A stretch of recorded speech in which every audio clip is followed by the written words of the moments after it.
Hello, this video is for Monday, April 27, and today we're reading Matthew chapter 25, verses 1 through 30.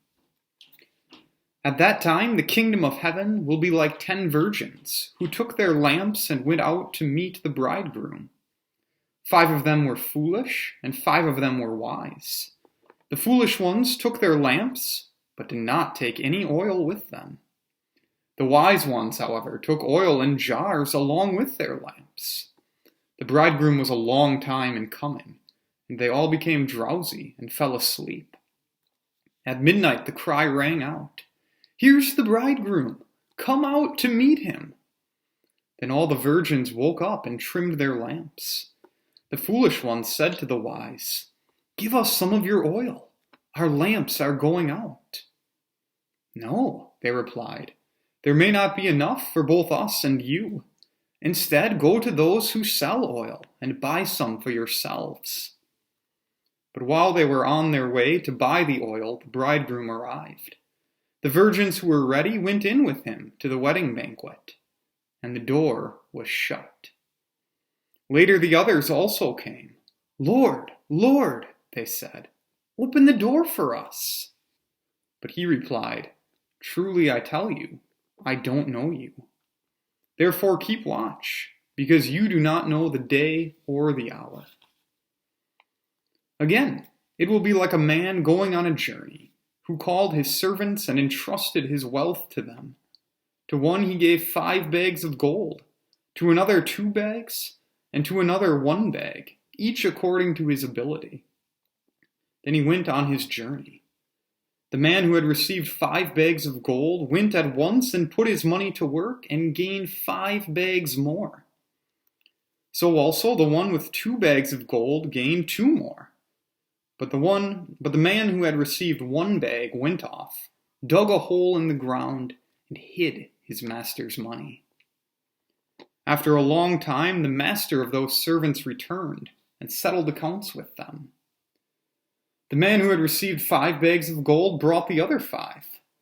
"Master," he said, "you entrusted me with 5 bags of gold. See, I have gained 5 more."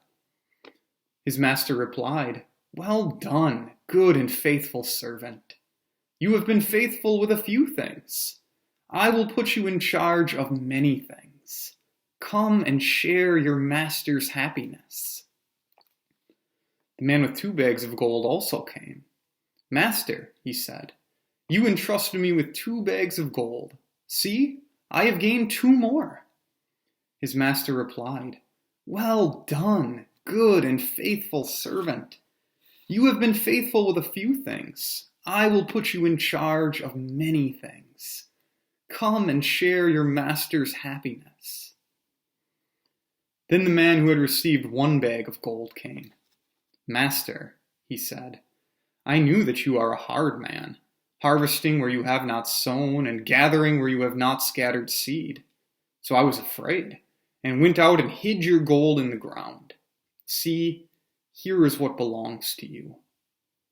His master replied, "You wicked, lazy servant. So you knew that I harvest where I have not sown, and gather where I have not scattered seed. Well then, you should have put my money on deposit with the bankers, so that when I returned, I would have received it back with interest. So take the bag of gold away from him and give it to the one who has 10 bags. For whoever has will be given more, and they will have in abundance. Whoever does not have, even what they have will be taken from them. And throw that worthless servant outside into the darkness, where there will be weeping and gnashing of teeth." In today's reading, we have 2 different parables, 2 stories that Jesus tells to explain to us how we should live when waiting for Jesus to return, for the kingdom of God to fully come. Both these parables talk about us not knowing when Jesus will return. I want to focus on the second one with the bags of gold. Jesus talks about how we, as servants of God, are given different resources. Maybe that's the wealth that we have. I think especially we should think of the talents, the time, the energy that we have, the things that we can use to work for God's glory or to work for ourselves. And Jesus challenges us to use what He's given us, to try to grow and gain more and work for His good, because we are His servants. But the temptation for us is just to complain about what we have and how it's not as good as what others have had, or how we wish we had something else, or to just take what God has given us and use it for selfish purposes. But Jesus says we are servants, that we should honor Him. And he shows us in this parable that when we do honor Him, that even though we don't deserve this, He rewards us. He tells us, well done. He invites us to share in His joy. So Jesus challenges us to live for Him, to use what He has given us for His good and His glory. That's my thought today. I'd love to hear your thoughts or comments or questions. You can leave them below. Thanks for watching, and we'll hope to see you again.